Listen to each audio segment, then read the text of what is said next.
Bom dia, bom dia. Espero que todos estejam bem. Vamos para mais uma live diária. Hoje, talvez meio inusitado. Tinha uma viagem, daí no lugar que eu cheguei, tava sem internet. Daí ontem era 3 horas da manhã. Ontem não, agora há pouco, né? Eu tava tentando arrumar a internet, não consegui. Então eu peguei, me desloquei, tô dentro do carro. Fui para algum lugar que o celular dava sinal e vamos pra cima. Então era até quase 4 horas da manhã, eu não tinha conseguido arrumar a internet. Mas estamos aqui. Quem quer arruma um jeito, quem não quer arruma uma desculpa. Vamos ler as Sagradas Escrituras. Hoje é dia 493 das lives, dia 92. Então, quem é bom em dar desculpa não é bom em mais nada, né? Tinha talvez o cenário perfeito, tudo perfeito. Na hora que eu tava na cama agora de manhã, eu falei assim, eu vou mandar uma mensagem pra alguém falando que eles vão ver que não vai ter live, alguma coisa, mas a obrigação tem que estar à frente de todas as coisas.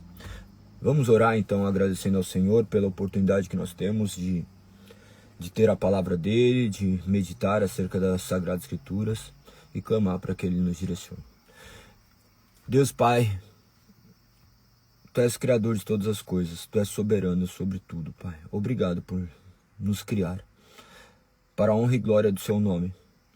Apesar de ser quem somos, Pai, o Senhor escolheu nos amar. Obrigado por tamanha dádiva, por tamanha misericórdia. Obrigado ainda, Pai, porque o Senhor nos direciona de acordo com a Sua palavra. E pedimos que essa palavra possa guiar as nossas vidas.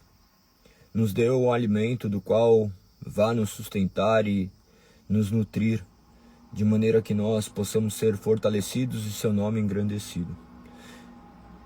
Eu te agradeço em nome de Teu Filho amado, o sacrifício perfeito, o único mediador entre Deus e o homem, Cristo Jesus. Amém, amém. Amém. Então vamos, a partir hoje de 1 Timóteo capítulo 5.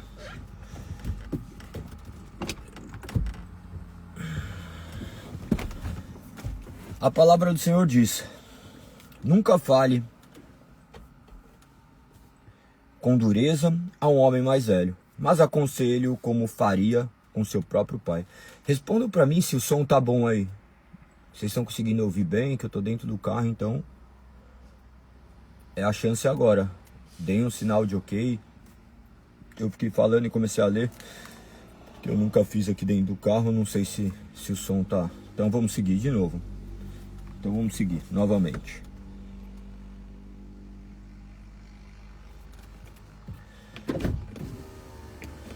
Seguimos. Capítulo 5, 1 Timóteo. Nunca fale com dureza a um homem mais velho, mas aconselhe como faria com seu próprio pai. Quanto aos mais jovens, aconselhe-os como irmãos. Trate as mulheres mais velhas como trataria a sua mãe. E as mais novas com toda a pureza, como se fossem suas irmãs. Cuide das viúvas, que não tem ninguém para ajudá-las. Mas se elas tiverem filhos ou netos, a primeira responsabilidade deles é mostrar devoção no lar e retribuir aos pais o cuidado do recebido. Isso é algo que agrada a Deus. A verdadeira viúva, uma mulher sozinha no mundo, põe sua esperança em Deus. Dia e noite, faz súplicas e orações. Mas a viúva que vive apenas para o prazer está morta, ainda que esteja viva. Dê essas instruções para que ninguém fique sujeito a críticas. Aqueles que não cuidam dos seus, especialmente de sua própria família, negaram a fé e são piores que os descrentes.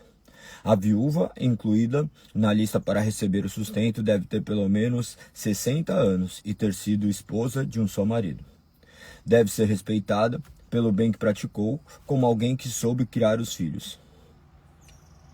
Foi hospitaleira, serviu o povo santo com humildade, ajudou os que estavam em dificuldades e sempre se dedicou a fazer o bem. As viúvas mais jovens não devem fazer parte dessa lista, pois quando seus desejos físicos forem mais fortes que sua devoção, a Cristo, desejarão se casar novamente. Assim se tornarão culpados de quebrar o compromisso que fizeram. Além disso, aprenderão a se tornar ociosa e andar de casa em casa fazendo fofoca, intrometendo-se em assuntos alheios e falando do que não devem. Portanto, aconselho que essas viúvas mais jovens se casem de novo, tenham filhos e tomem conta do próprio lar. Então o inimigo não poderá dizer coisas algumas contra elas, pois de fato algumas já se desviaram e agora seguem Satanás. Os presbíteros que fazem bem seu trabalho devem receber honra redobrado, especialmente os que se dedicam arduamente à pregação e ao ensino, pois as escrituras dizem: não amordaçem o boi para impedir que ele coma enquanto debulha os cereais, e também aqueles que trabalham merecem seu salário. Não aceite acusações contra um presbítero, sem que seja confirmado por 2 ou 3 testemunhas. Aqueles que pecarem devem ser repreendidos diante de todos, o que servirá de forte advertência para os demais. Ordeno solenemente na presença de Deus, de Cristo Jesus e dos anjos eleitos que você obedeça a essas instruções, sem tomar partido nem demonstrar favoritismo. Não se apresse em nomear um líder. Não participe dos pecados alheios, mantenha-se puro. Não beba apenas água. Uma vez que você fica doente com frequência, tome um pouco de vinho por causa do seu estômago. Lembre-se de que os pecados de alguns são evidentes e seu julgamento é inevitável. Há outros, porém, cujos pecados só serão revelados mais tarde. Da mesma forma, as boas obras de alguns são evidentes e outras feitas em segredo um dia serão conhecidas. Os escravos devem ter todo respeito por seus senhores, para não envergonharem o nome de Deus e seus ensinamentos. O fato de o senhor ser irmão na fé não é desculpa para deixarem de respeitá-lo. Pelo contrário, devem trabalhar ainda mais arduamente por seus esforços, beneficiam outros irmãos amados. Ensine essas coisas e incentive todos a obedecer-lhes. Talvez alguns nos contradigam, mas esses são os verdadeiros ensinamentos de Senhor Jesus Cristo, que conduzem a uma vida de devoção. Quem ensina algo diferente é arrogante e sem entendimento. Vive com desejo doentio de discutir o significado das palavras e provoca contendas que resultam em inveja, divisão, difamação e suspeita malignas. Pessoas assim sempre causam problemas, têm a mente corrompida e deram as costas da verdade. Para elas, a vida de devoção é apenas uma forma de enriquecer. No entanto, a devoção acompanhada de contentamento é em si mesma grande riqueza. Afinal, não trouxe nada conosco quando viemos ao mundo, e nada levaremos quando deixarmos. Portanto, se temos alimento e roupa, estejamos contentes. Mas aqueles que desejam enriquecer caem em tentações e armadilhas e em muitos desejos tolos e nocivos que levam à ruína e à destruição. Pois o amor ao dinheiro é a raiz de todo o mal. E alguns, por tanto desejarem dinheiro, desviaram-se da fé. Afligiram a si mesmo com muitos sofrimentos. Você, porém, que é um homem de Deus, fuja de todas essas coisas más. Busque a justiça, devoção e também a fé. O amor, perseverança e a mansidão. Lute o bom combate da fé. Apegue-se firmemente à vida eterna, para a qual foi chamado e que tão bem você declarou na presença de muitas testemunhas. Diante de Deus, que todos dá vida, e de Cristo Jesus, que deu bom testemunho perante Pôncio Pilatos, encarrego de obedecer a esta ordem, sem vacilar. Assim, ninguém poderá acusá-lo de coisa alguma, desde agora até a volta do Senhor Jesus Cristo, pois, no devido tempo, ele será revelado no céu pelo bendito e único Deus Todo-Poderoso, o Rei dos Reis e Senhor dos Senhores. Somente a ele pertence a imortalidade, ele habita em luz tão resplandecente que nenhum ser humano pode se aproximar dele, ninguém jamais o viu, nem pode ver. A ele seja a honra, o poder para sempre. Amém. Ensine os ricos deste mundo que não se orgulhem nem confiem em seu dinheiro, que é incerto. Sua confiança deve estar em Deus, que provê ricamente tudo o que necessitamos para nossa satisfação. Diga-lhes que usem seu dinheiro para fazer o bem. Devem ser ricos em boas obras, generosos com os necessitados, sempre prontos a repartir. Deste modo, acumularão tesouros para si como um alicerce firme para o futuro, a fim de experimentar a verdadeira vida. Timóteo, guarde aquilo que Deus lhe confiou, evite discussões profanas e tolas com aqueles que se opõem a você, com suposto conhecimento. Alguns se desviaram da fé por seguirem essas tolices. Que a graça de Deus esteja com vocês. 2 Timóteo, capítulo 1. Eu, Paulo, apóstolo de Cristo Jesus, pela vontade de Deus, enviado para anunciar a vida que ele prometeu por meio da fé em Cristo Jesus, escrevo esta carta a Timóteo, meu filho amado. Que Deus o Pai e Cristo Jesus, nosso Senhor, lhe deem graça, misericórdia e paz. Dou graça por você, ao Deus que sirvo com consciência limpa, como serviam meus antepassados. Sempre me lembro de você em minhas orações, noite e dia. Quero muito revê-lo, pois lembro-me de suas lágrimas. Nosso encontro me encherá de alegria. Lembro-me de sua fé sincera, como era de sua avó, Lloyd, e de sua mãe, Eunice. Eu sei que em você essa mesma fé continua firme. Por isso quero lembrá-lo de avivar a chama do dom que Deus lhe deu, quando impus minhas mãos sobre você. Pois Deus não nos deu um espírito que produz temor e covardia, mas sim que nos dá poder, amor e autocontrole. Portanto, jamais se envergonhe de falar a outros sobre nosso Senhor. E também não se envergonhe de mim, pois estou preso por causa dele. Com a força que Deus lhe dá, esteja pronto para sofrer comigo por causa das boas novas. Pois Deus nos salvou e nos chamou para uma vida santa, não porque merecêssemos, mas porque este era seu plano desde os tempos eternos, mostrar sua graça por meio de Cristo Jesus. E agora, ele tornou tudo isso claro para nós com a vinda de Cristo Jesus, nosso Salvador, que destruiu o poder da morte, iluminou o caminho para a vida e a imortalidade por meio das boas novas, as quais me escolheu para ser pregador, apóstolo e mestre. Por isso estou sofrendo assim, mas não me envergonho, pois conheço aquele em que creio e tenho a certeza de que ele é capaz de guardar o que me foi confiado até o dia de sua volta. Apegue-se com fé e amor em Cristo Jesus, ao modelo de ensino verdadeiro que aprendeu de mim. Pelo poder do Espírito Santo que habita em nós, guarde a verdade preciosa que lhe foi confiada. Como você sabe, todos da província da Ásia me abandonaram, incluindo Figelo e Hermógenes. Que o Senhor demonstre misericórdia a Onesíforo e sua família, pois muitas vezes me animou em suas visitas e nunca se envergonhou por estar na prisão. Pelo contrário, quando veio a Roma, procurou diligentemente até me encontrar. Que o Senhor lhe mostre misericórdia no dia de volta de Cristo, e você sabe muito bem quanto ele me ajudou em Éfeso.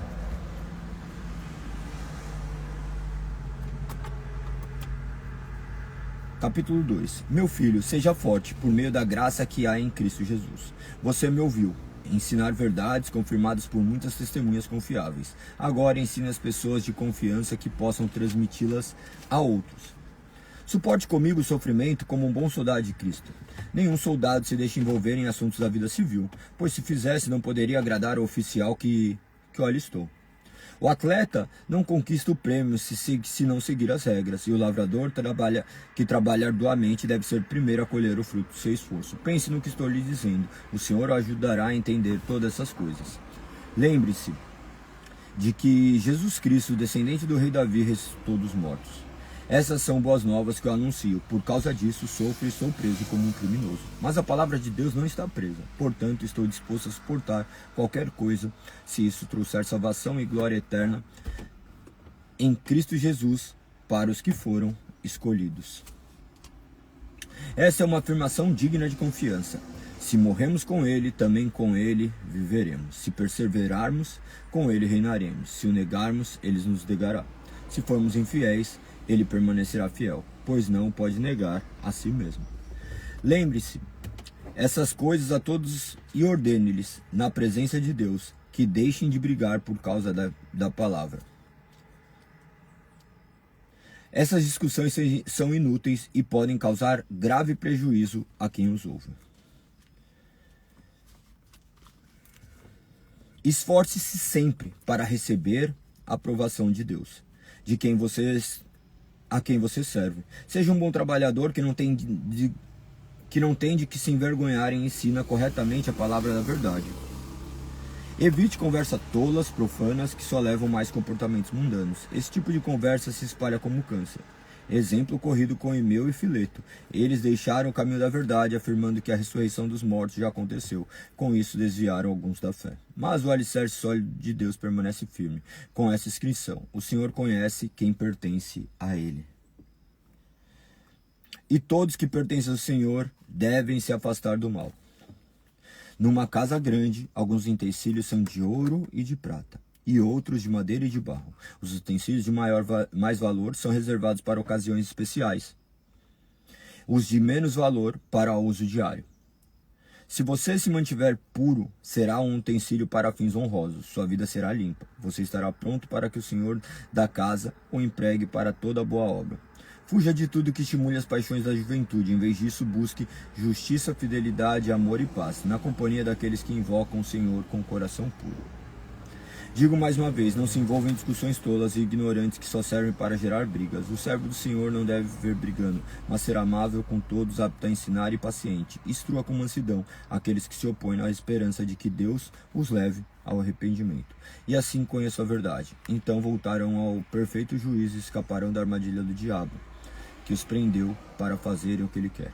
Capítulo 3. Saiba que nos últimos dias haverá tempos muito difíceis, porque as pessoas só amarão a si mesmas e ao dinheiro. São arrogantes e orgulhosas, zombarão de Deus, desobedecerão a seus pais, serão ingratas e profanas.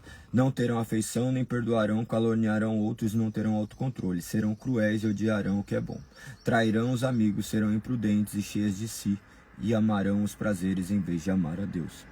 Serão religiosos apenas na aparência, mas rejeitarão o poder capaz de lhe dar a verdadeira devoção. Fique longe de gente assim.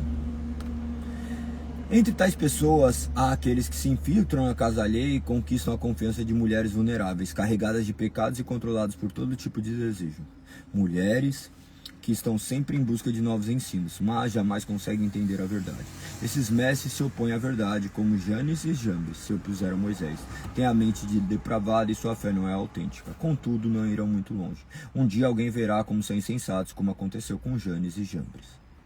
Mas você sabe muito bem o que eu ensino, como vivo e qual é o meu propósito de vida. Conhece minha fé, minha paciência, meu amor, minha perseverança. Sabe quanta perseguição e quanto sofrimento suportei, o que me aconteceu em Antioquia, Icônio e Listra. O Senhor, porém, me livrou de tudo isso. Sim, todos que desejam ter uma vida de devoção em Cristo Jesus sofrerão perseguições, mas os perversos, os impostores irão de mal a pior, enganarão outros e eles próprios serão enganados. Você, porém, deve permanecer fiel àquilo que lhe foi ensinado. Sabe que é a verdade, pois conhece aqueles de quem aprendeu. Desde a infância lhe foram ensinadas sagradas escrituras, que lhe deram sabedoria para receber a salvação que vem pela fé em Cristo Jesus. Toda escritura é inspirada por Deus e útil para nos ensinar o que é verdadeiro, para nos fazer perceber o que não está em ordem em nossa vida. Ele nos corrige quando erramos e nos ensina a fazer o que é certo. Deus a usa para preparar e capacitar seu povo para toda boa obra. Eu lhe digo solenemente, na presença de Deus e de Cristo Jesus, que um dia julgará vivos e mortos, quando vier para restabelecer seu reino. Pregue a palavra, esteja preparado, quer a ocasião seja favorável, quer corrija, repreenda, encoraje com paciência e bom ensino. Pois virá o tempo que as pessoas já não escutarão o ensino verdadeiro, seguirão os próprios desejos e buscarão um mestre que lhes diga apenas aquilo que lhe agrada aos ouvidos. Rejeitarão a verdade e correrão atrás de mitos. Você, porém, deve manter sobriedade em todas as situações. Não tenha medo de sofrer. Trabalhe para anunciar as boas novas e realize todo o ministério que lhe foi confiado. Quanto a mim, minha vida foi derramada como oferta para Deus. O tempo de minha morte se aproxima. Lutei o bom combate, terminei a corrida e guardei a fé. Agora o prêmio me espera, a coroa da justiça, que o Senhor, o justo juiz, me dará no dia de sua volta. E o prêmio não será só para mim, mas para todos que com grande expectativa aguardam sua vinda. Por favor, venham assim que puder. Demas me abandonou, pois ama as coisas dessa vida, e foi para Tessalônica. Crescente foi embora para a Galácia e Tito para a Damácia. Apenas Lucas está comigo. Traga Marcos com você, pois ele me será útil no ministério. Enviei Tíquico a Éfeso. Quando vier, não se esqueça de trazer a capa que deixei com Carpo em Troade. Traga também meus livros, especialmente meus pergaminhos. Alexandre, o artífice, que trabalha com cobre me prejudicou muito, mas o Senhor o julgará pelo que ele fez. Tome cuidado com ele, porque se opôs fortemente a tudo o que dissemos. Na primeira vez que fui levado perante o juiz, ninguém me acompanhou, todos me abandonaram. Que isso não seja cobrado deles, mas o Senhor permaneceu do meu lado e me deu forças para que eu pudesse anunciar as boas novas plenamente, a fim de que todos os gentios as ouvissem. E ele me livrou da boca do leão. Sim, o Senhor me livrará de todo ataque maligno e me levará em segurança para seu reino celestial. A Deus seja a glória para todos sempre. Amém. Envie minhas saudações a Priscila e Áquila e a família de Onesíforo. Erasto ficou em Corinto e deixei Trófimo doente em Mileto. Faça o possível, faça todo o possível para estar aqui antes do inverno. Eubulo lhe manda lembranças e também Prudente, Lino, Cláudia e todos os irmãos. Que o Senhor esteja com seu espírito e que a graça esteja com todos vocês. Tito capítulo 1. Eu, Paulo, escravo de Deus e apóstolo de Jesus Cristo, escrevo esta carta. Fui enviado para fortalecer a fé daqueles que Deus escolheu para ensinar-lhes a verdade, que mostra como viver uma vida de devoção. Essa verdade lhes dá a esperança da vida eterna, que Deus, aquele que não mente, prometeu antes dos tempos eternos. E agora, no devido tempo, ele revelou essa mensagem, que anunciamos a todos. Por ordem de Deus, nosso Salvador, fui encarregado de realizar esse trabalho em favor dele. Escreva a Tito, mas meu verdadeiro filho, na fé que compartilhamos. Que Deus, o Pai, e Cristo Jesus, nosso Salvador, lhe deem graça e paz. Deixei na ilha de Creta para que você completasse o trabalho e nomeasse presbíteros em cada cidade conforme o instruí. O presbítero deve ter uma vida irrepreensível, deve ser marido de uma só mulher e seus filhos devem partilhar de sua fé e não ter fama de devassos nem de rebeldes. O bispo administra a casa de Deus e, portanto, deve ter uma vida irrepreensível. Não deve ser arrogante nem briguento, não deve beber vinho em excesso, nem ser violento, nem buscar lucro desonesto. Em vez disso, deve ser hospitaleiro e amar o bem. Deve viver sabiamente, ser justo e ter uma vida de devoção e disciplina. Deve estar plenamente convicto da mensagem fiel que lhe foi ensinada, de modo que possa encorajar outros com o verdadeiro ensino, mostrar aos que se opõem onde estão errados. Pois há muitos rebeldes que promovem conversas inúteis e enganam as pessoas. Refiro-me especialmente àqueles que insistem na necessidade da circuncisão. É preciso fazê-lo calar, pois com seus ensinamentos falsos tem desviado a famílias inteiras da verdade. Sua motivação é obter lucro desonesto. Até mesmo um deles, um profeta nascido em Creta, disse: os cretenses são mentirosos, animais cruéis e comilões preguiçosos. Isso é verdade. Portanto, repreendam-os severamente, a fim de fortalecê-los na fé. É preciso que deixe de dar ouvidos a mitos judaicos e às ordens daqueles que se desviaram da verdade. Para os que são puros, tudo é puro, mas para os corruptos e descrentes, nada é puro, pois tem a mente e a consciência corrompidas. Afirmam que conhecem a Deus, mas o negam por seu modo de viver. São detestáveis e desobedientes e não servem para fazer nada de bom. Capítulo 2. Mas quanto a você, que suas palavras reflitam o ensino verdadeiro. Os homens mais velhos devem exercitar o autocontrole a fim de que sejam dignos de respeito e vivam com sabedoria. Devem ter uma fé sólida e ser cheios de amor e paciência. Semelhante às mulheres mais velhas, devem viver de modo digno. Não devem ser caluniadoras, nem beber vinho em excesso. Antes devem ensinar o que é bom. Devem instruir as mulheres mais jovens a amar o marido e aos filhos, a viver com sabedoria e pureza, e trabalhar no lar, a fazer o bem e a ser submissos ao marido. Assim não envergonharão a palavra de Deus. Da mesma forma, incentive os homens mais jovens a viver com sabedoria. Você mesmo deve ser exemplo da prática de boas obras. Tudo o que fizer deve refletir a integridade e a seriedade de seu ensino. Sua mensagem deve ser tão correta a ponto de ninguém a criticar. Então os que se opõem a nós ficarão envergonhados e nada terão de ruim para dizer a nosso respeito. Quanto aos escravos, devem sempre obedecer a seu senhor e fazer todo o possível para agradá-lo. Não devem ser respondões, nem roubar, mas devem mostrar-se bons e inteiramente dignos de confiança. Assim tornarão atraentes em todos os sentidos o ensino a respeito de Deus nosso Salvador. Pois a graça de Deus foi revelada a todos, e a todos traz salvação. Somos instruídos a abandonar o estilo de vida ímpio e prazeres pecaminosos. Neste mundo, devemos viver com sabedoria, justiça e devoção, enquanto aguardamos esperançosamente o dia que será revelada a glória de nosso grande Deus e Salvador, Jesus Cristo. Ele entregou sua vida para nos libertar de todo pecado, para nos purificar e fazer de nós seu povo inteiramente dedicado às boas obras. Ensine essas coisas e encoraje os irmãos a praticá-las. Corrija-os com autoridade, não deixe que ignorem o que você fez ou o que você disse. Capítulo 3. Lembre-se a todos que se sujeitam ao governo e às autoridades. Devem ser obedientes, sempre prontos a fazer o que é bom. Não devem caluniar ninguém para evitar brigas. Que sejam amáveis e mostrem a todos a verdadeira humildade. Em outros tempos também éramos insensatos e desobedientes. Vivíamos no engano e nos tornamos escravos de muitas paixões e prazeres. Éramos cheios de maldade e inveja e odiávamos uns aos outros. Mas, quando Deus nosso Salvador revelou sua bondade e seu amor, Ele nos salvou, não porque tivéssemos feito algo justo, mas por causa da misericórdia. Ele nos lavou para remover nossos pecados, nos fez nascer de novo e nos deu nova vida por meio do Espírito Santo. Generosamente derramou o Espírito sobre nós por meio de Jesus Cristo, nosso Salvador. Por causa de sua graça nos declarou justos e nos deu esperança de que herdaremos a vida eterna. Essa é uma afirmação digna de confiança. E quero que você insista nesses ensinamentos, para que todos os que creem em Deus se dediquem a fazer o bem. São ensinamentos bons e benéficos para todos. Não se envolvam em discussões tolas sobre genealogia intermináveis, nem em discussões e brigas sobre a obediência às leis judaicas. Essas coisas são inúteis e perda de tempo. Se alguém tem causado divisão entre vocês, advirta uma primeira e uma segunda vez. Depois disso, não se relacione mais com ele. Tais indivíduos se desviaram da verdade e condenaram a si mesmo com seus pecados. Planejo enviar-lhes Artemas ou Tíquico. Assim que um deles chegar, procure ir ao meu encontro em Nicópolis, pois decidi passar o inverno ali.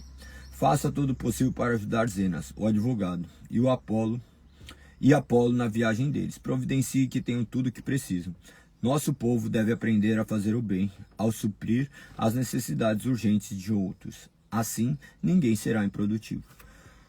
Todos aqui mandam lembranças, por favor. Envie minhas saudações a todos que nos amam na fé. Que a graça de Deus esteja com todos vocês. Filemão. Eu, Paulo, prisioneiro de Cristo Jesus, escrevo esta carta, junto com o nosso irmão Timóteo, a Filemão, nosso amado colaborador, a irmã Áfia, a Arquipo, nosso companheiro na luta, e a igreja que se reúne em sua casa. Que Deus, nosso Pai, e o Senhor Jesus Cristo lhe deem graça e paz. Sempre dou graças a meu Deus por você e minhas orações, pois ouço com frequência de sua fé no Senhor Jesus e de seu amor por todo o povo santo.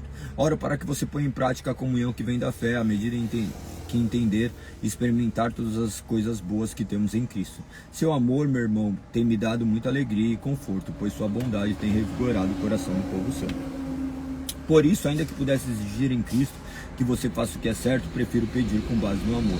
Eu, Paulo, já velho, agora prisioneiro de Cristo Jesus, suplico que demonstre bondade a meu filho Onésimo. Tornei-me pai dele na fé quando estava aqui na prisão. Onésimo não lhe foi de muita utilidade no passado, mas agora é muito útil para nós dois. Eu envio de volta a você, e com ele vai meu próprio coração. Gostaria de mantê-lo aqui comigo, enquanto estou preso por anunciar as boas novas. Assim ele me ajudaria em seu lugar. Mas eu nada quis fazer sem seu consentimento. Meu desejo era que você ajudasse de boa vontade e não por obrigação. Ao que parece, você perdeu Onésimo por algum tempo para ganhá-lo de volta para sempre. Ele já não é um escravo para você. É mais que um escravo, é um irmão amado especialmente para mim. Agora ele será muito mais importante para você, como pessoa e como irmão no Senhor.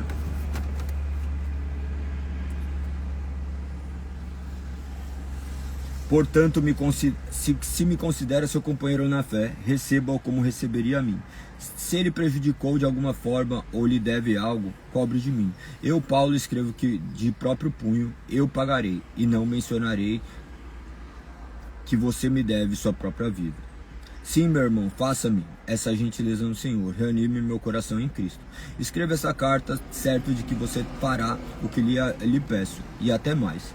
Por favor, prepare um quarto para mim, pois espero que as orações de vocês sejam respondidas e eu possa voltar a visitá-los em breve. Epáfras, meu companheiro de prisão em Cristo Jesus, manda lembranças. Marco, Aristarco, Demas e Lucas, meus colaboradores, também enviam saudações. Que a graça de nosso Senhor Jesus Cristo esteja com o espírito de vocês. Hebreus capítulo 1. Por muito tempo Deus falou várias vezes e de diversas maneiras a nossos antepassados por meio dos profetas. E agora, nesses últimos dias, ele nos falou por meio do Filho, ao qual designou como herdeiro de todas as coisas e de quem criou o universo. O Filho irradia a glória de Deus e expressa de forma exata o que Deus é. Com sua palavra poderosa sustenta todas as coisas. Depois de nos purificar de nossos pecados, sentou-se num lugar de honra à direita de Deus majestoso no céu. O que revela que o Filho é muito superior aos anjos e o nome que ele herdou superior ao nome deles. Pois Deus nunca disse a nenhum anjo: você é meu filho e hoje eu o gerei. Ou ainda: eu serei seu pai e ele será meu filho. E quando ele trouxe seu Filho Supremo ao mundo, disse que todos os anjos de Deus o adorem.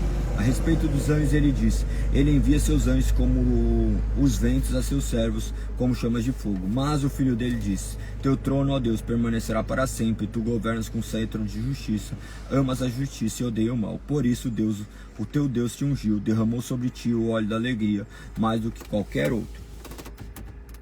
E diz também: no princípio, Senhor, lançaste os fundamentos da terra, e com tuas mãos formastes os céus. Eles deixarão de existir, mas tu permanecerás para sempre.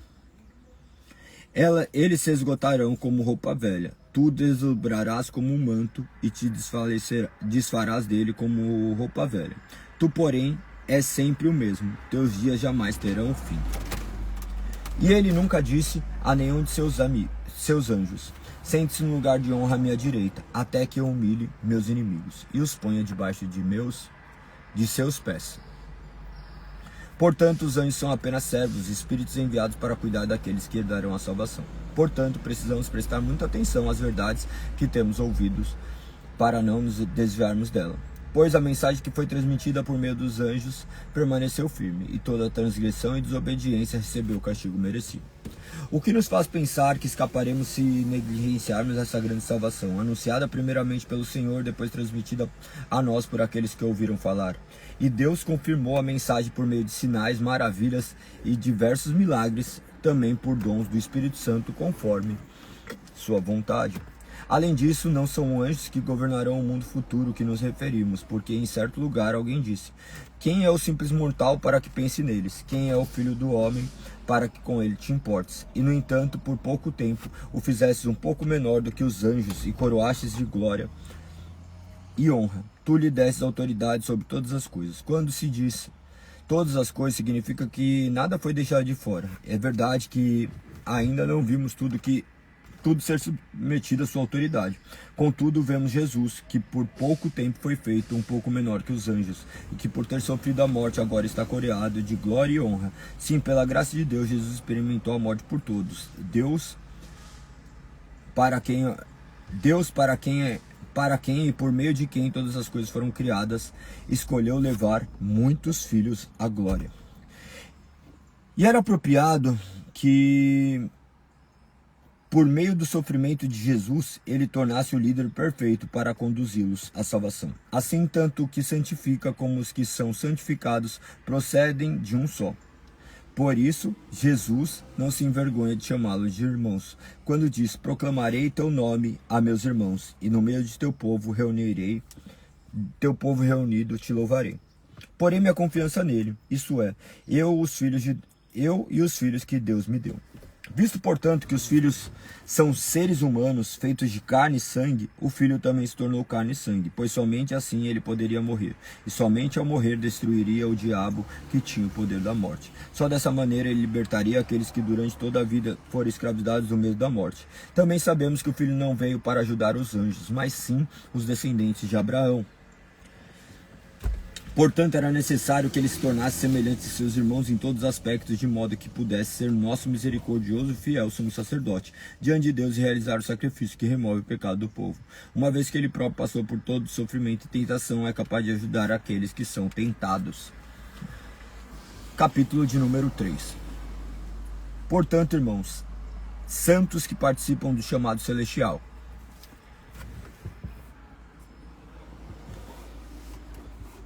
considerem atentamente a Jesus, que declaramos ser apóstolo e sumo sacerdote, pois ele foi fiel àquele que o designou, assim como Moisés serviu fielmente quando lhe foi confiado toda a casa de Deus. Jesus, no entanto, é digno de muito mais honra que Moisés, assim como a pessoa que constrói uma casa merece mais elogios que a casa em si, pois toda casa tem um construtor, mas Deus é o construtor de todas as coisas. Por certo, Moisés foi fiel como servo na casa de Deus, e seu trabalho ilustrou verdades que seriam mais tarde reveladas. Mas Cristo, como Filho, é responsável por toda a casa de Deus, e nós somos a casa de Deus, se nos mantivermos corajosos e firmes em nossa esperança gloriosa. Por isso, o Espírito Santo diz: hoje, se ouvirem sua voz, não endureça o coração, como eles fizeram na rebelião, quando me puseram à prova no deserto.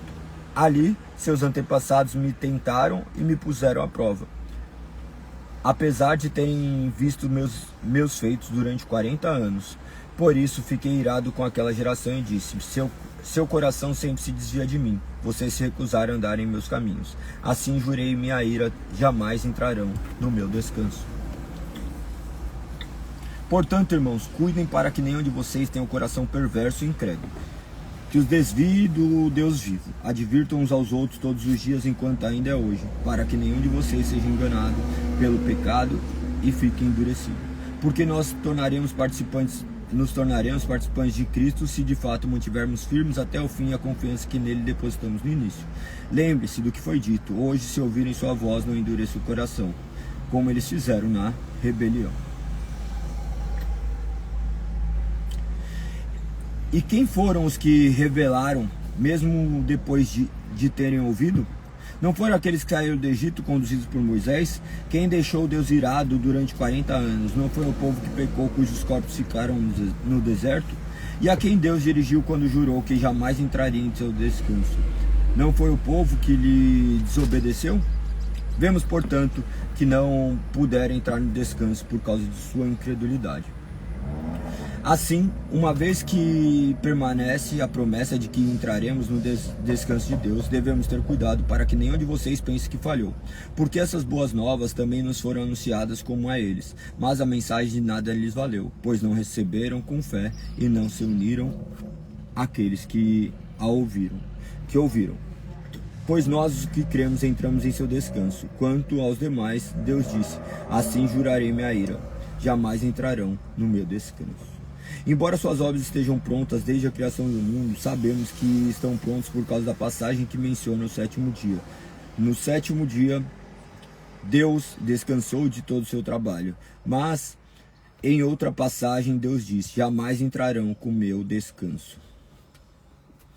Portanto, o descanso está disponível para que alguns encontrem nele, mas os primeiros que ouviram essas boas novas não entraram por causa de sua desobediência. Por isso, Deus estabeleceu outra ocasião para que entrem em seu descanso.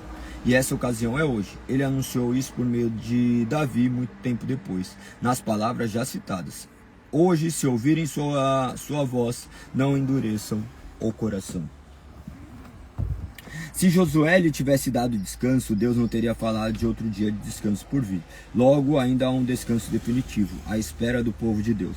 Porque todos que entraram no descanso de Deus descansam de seu trabalho, como Deus fez após a criação do mundo. Portanto, esforcem-nos para entrar neste descanso. Mas, se desobedecermos, como no exemplo citado, cairemos.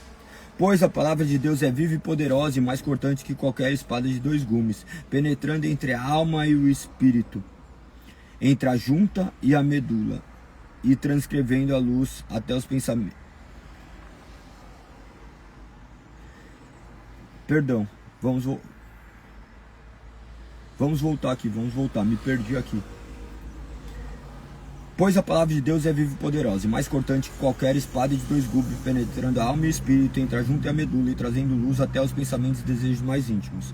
Nada em toda a criação está escondido de Deus, tudo está descoberto e exposto diante de seus olhos, e a Ele que prestamos contas. Visto, portanto, que temos um grande sumo sacerdote que entrou no céu, Jesus, o Filho de Deus, apeguemo-nos firmemente àquilo em que cremos. Nosso sumo sacerdote entende nossas fraquezas, pois enfrentou as mesmas tentações que nós, mas nunca pecou. Assim, aproximemo-nos com toda a confiança do trono da graça, onde receberemos misericórdia, encontraremos graça para nos ajudar quando for preciso. Capítulo 5. Todo sumo sacerdote é um homem escolhido para representar outras pessoas nas coisas referentes a Deus. Ele apresenta ofertas e sacrifícios pelos pecados e é capaz de tratar com bondade os ignorantes e os que se desviam, pois está sujeito às mesmas fraquezas. E por isso que precisa oferecer sacrifícios pelos próprios pecados, bem como pelos pecados do povo. Ninguém assume essa posição de honra por si só. Ele deve ser chamado por Deus, como aconteceu com Arão. Por isso, Cristo não tomou para si a honra de ser sumo sacerdote, mas foi Deus que lhe concedeu essa honra, dizendo: você é meu filho, hoje eu gerei. E outra passagem diz: você é sacerdote para sempre, segundo a ordem de Melquisedeque. Enquanto Jesus esteve na terra, ofereceu orações e súplicas em alta voz e com lágrimas àqueles que podiam salvá-lo da morte. E suas orações foram ouvidas por causa de sua profunda devoção. Embora fosse filho, aprendeu a obediência por meio de seu sofrimento. Com isso, foi capacitado para ser sumo sacerdote perfeito e tornou-se a fonte de salvação eterna para todos que lhe obedecem. E Deus o designou sumo sacerdote segundo a ordem de Melquisedeque. Há muito mais que gostaríamos de dizer a esse respeito, mas são coisas difíceis de explicar, sobretudo porque vocês se tornaram displicentes acerca do que ouvem a esta altura, já deveriam ensinar outras pessoas. No entanto, precisam de alguém que lhe ensine novamente os conceitos mais básicos da palavra de Deus. Ainda precisam de leite, não podem ingerir alimento sólido. Quem se alimenta de leite ainda é criança e não sabe o que é justo. O alimento sólido é para os adultos que, pela prática constante, são capazes de distinguir entre o certo e errado. Capítulo 6. Portanto, deixemos de lado os ensinamentos básicos a respeito de Cristo e sigamos em frente, alcançando a maturidade em nosso entendimento. Certamente não precisamos lançar novamente os alicerces, ou seja, o arrependimento das obras mortas, a fé em Deus, o batismo, a imposição das mãos e a ressurreição dos mortos e o julgamento eterno.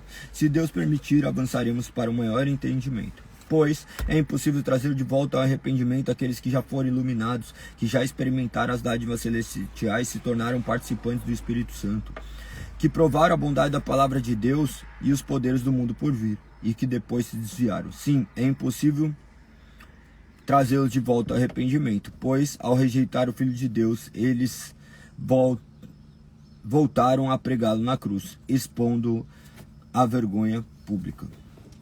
Quanto a terra absorve a chuva que cai e produz uma boa colheita para o lavrador, recebe a bênção de Deus. Mas se a terra produz espinho e ervas daninhas, para nada serve, sendo logo amaldiçoada e por fim queimada.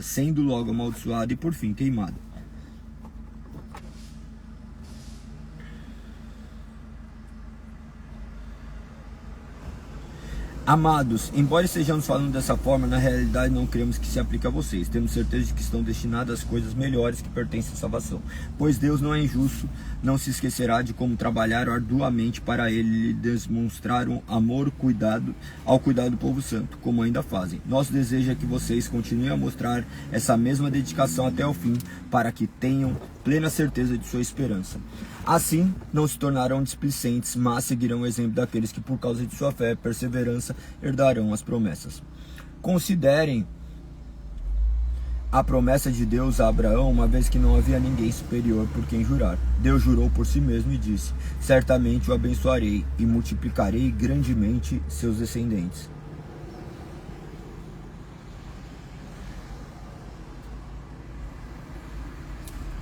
Então Abraão esperou com paciência e recebeu o que lhe fora prometido. Quando a pessoa faz um juramento, invoca alguém maior que ela. E sem dúvida o juramento implica uma obrigação. Deus também se comprometeu por meio de um juramento para que os herdeiros da promessa tivessem plena convicção de que ele jamais mudaria de ideia.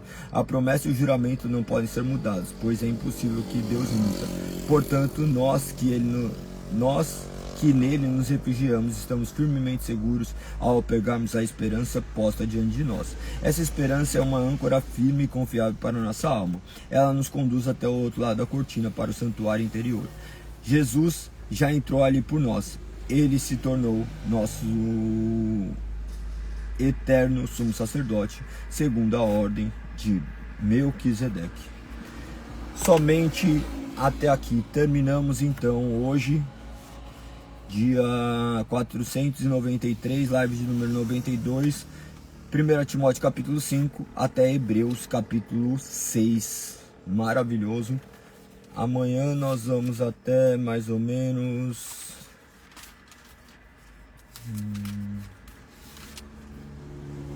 até Pedro, 1 Pedro. Maravilhoso. Tenho certeza que Deus nos capacitará e nos direcionará para que seu nome possa ser glorificado e exaltado. Perfeito? É isso então, galera, tamo junto. Um beijo no coração, sem história triste.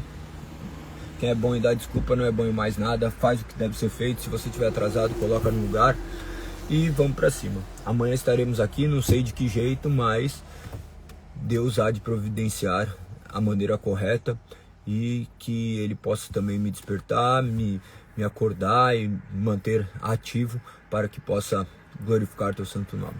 Beleza? Tamo junto, um beijo no coração, beijo, fui, até amanhã se Deus assim permitir. 5h59, fui.